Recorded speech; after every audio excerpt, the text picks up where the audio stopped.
vamos a empezar a atar las ruedas como se deberían de llevar. Porque claro, como se ve, esto suelto sobre el palo, eso zarandea mucho, se mueve mucho y es muy castigado de llevar.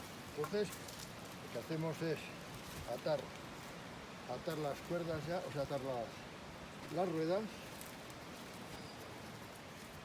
Este es el nudo que se hacía, se volvía el lazo de un sitio al otro y esto, una vez se tira, se está apretando a la altura que nosotros...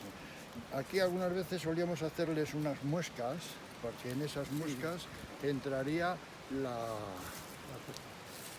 la cuerda y no dejaba correr. Entonces, ¿tú qué traes?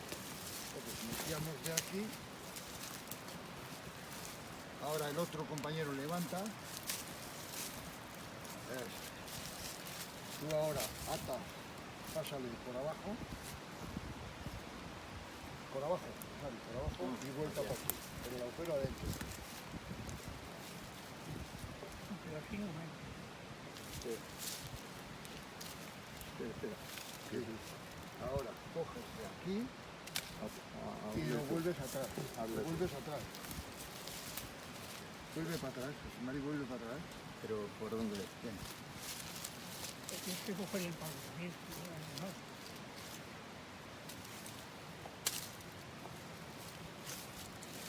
Y ahora la volvemos a atar, tiramos un poco para que tenga tensión.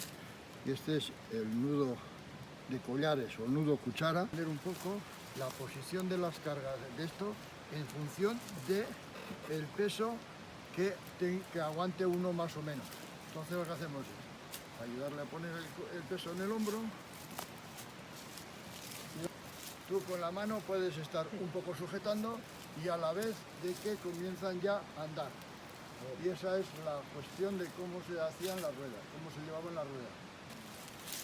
Esto es con la suficiente por la senda, se va siempre un paso moderado, porque esto normalmente casi siempre había que ir por las sendas, no por los sitios muy difíciles de eso, porque a su vez tampoco tenían un valor tan grande como podían tener o las puntillas, o el cobre, o